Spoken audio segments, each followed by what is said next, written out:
There's always been point shaving, mob gambling. There's always been. As far as Grant, Cohn, and the Glaze crew, all I'm saying is every quarterback that they said was better than Brock went down in flames. Grant and the Glaze crew have done this whole thing where like, you need to replace Brock Purdy's not good enough. You need to replace him with such and such, and they'll just pick whatever quarterback happens to get clicks that day. Whether it's Sam Darnold sometimes, that'll get people up, so they'll put Sam Darnold. Sometimes it'll be Jared Goff. Sometimes it'll be Josh Allen. Whoever it is, but all of the quarterbacks they said that should replace Brock went down in flames on probably better teams than Brock had, with better kickers than Brock had. So now what are they left with? The Glaze crew and Grant, they're left with Jalen Hurts or Patrick Mahomes. So what are they going to say? Either Jalen Hurts wins, and then they're going to say, the 49ers need a really inefficient passer. That's what they need. They need to get rid of Brock and find a really inefficient passer that can run the tush push. Okay, great. Or they'll say, if Patrick Mahomes wins, they need Patrick Mahomes. That's what they need to win. Patrick Mahomes. Okay, great analysis. That was great. That was a real good use of time. Thanks for that. Did I call Robert Saleh a meathead? No, I implied Robert Saleh was a meathead. Did I mean that Robert Saleh was a meathead? No, of course not. I'm just saying I would have preferred a more innovative defensive coordinator in the vein of Vic Fangio, Jesse Minter, Steve Spagnuolo. Which is not to say that Robert Saleh is dumb.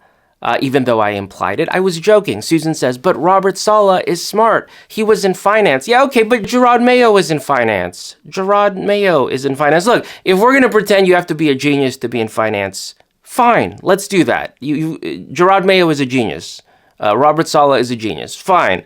But there's different types of intelligence. And I'm looking for, schematic intelligence. Our formula is this. We go out, we hit people in the mouth. Yeah, maybe they're really good at your 401k or something. I just don't know if they're schematic geniuses. But anyway, the 49ers will be fine. Their biggest problem is kicker, to be honest. Their other holes, I think, can mostly be addressed in the draft. They've got some high picks this year. So honestly, their biggest problem is kicker. I don't know what you're supposed to do with kicker. Here's another one. What would Caesar do if he was in charge of the 49ers? I can answer that.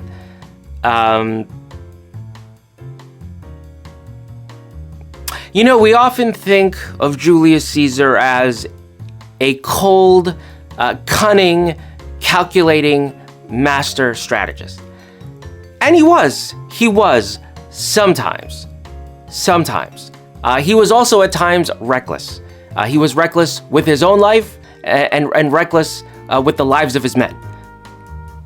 When he was captured by pirates as a young man and eventually released, he spent almost every last penny he had to find those pirates and have them crucified. Spending your life savings just to take vengeance on captors who honestly treated you pretty nicely. They treated him quite nicely and eventually released him.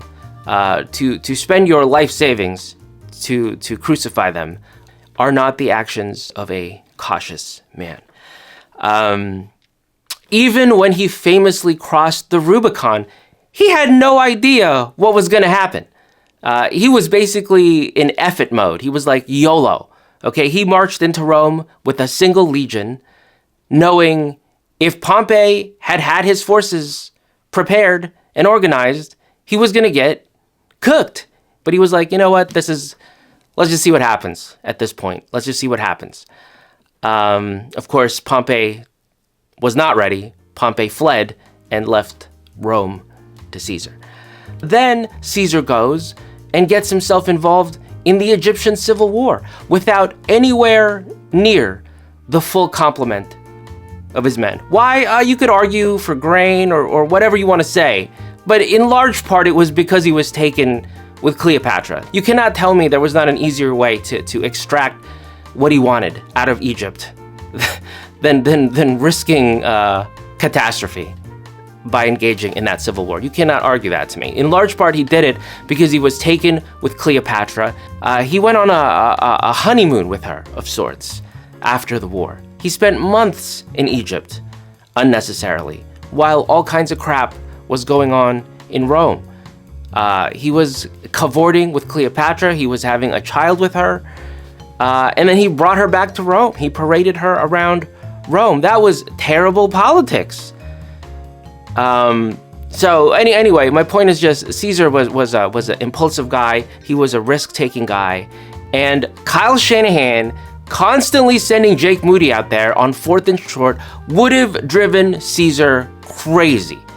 That would have driven Caesar nuts. When you look at the playoffs, if Caesar was watching these playoffs and seeing all these successful teams go for it on 4th down, some of the time in their own territory, going for it on 4th down constantly, and then to watch as Kyle Shanahan constantly punts, constantly kicks field goals, it would have made Julius Caesar sick. It would have made him sick. I would have driven Julius Caesar crazy. Now, would Julius Caesar have fired him? No. He recognized talent, and he would have kept him on, just like Mark Anthony. Mark Anthony drove Caesar crazy, but he kept him on because he saw his talent. Same thing with Kyle Shanahan. Caesar would have kept Kyle Shanahan on, but he would have told him, like, dude, you've got to quit being a P-A-B, bro. You got to quit being a P-ass-B, bro. Stop being so cautious. Let's go. So Caesar would have encouraged Kyle to be more aggressive. That's what Caesar would have done. It's a show. Okay, they're all shows at this point. So let's be honest. Okay, there's always been point shaving, mob gambling. It's always been in all sports have always been like that. But I think we're going into like an unprecedented time of that. I don't think it's fixed. I think it's massaged. No, they're not outright cheating, but they're massaging it. They're putting a thumb on the scale, meaning if they can steal it, they'll steal it.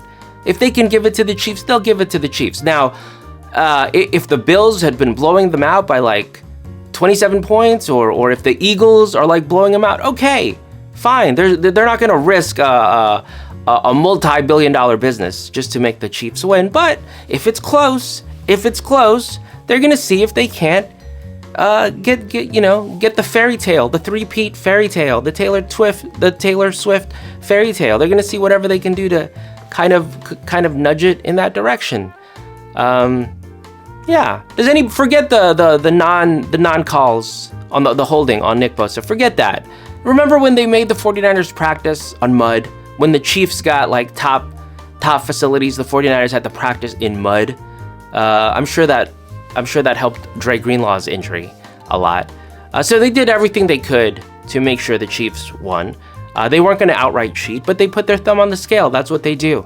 So for me, the Chiefs winning the Super Bowl, I can already count my prediction that the Chiefs did not three-peat. I already count that as true because they didn't win. For me, all the Chiefs Super Bowls have an asterisk. It's they cheated.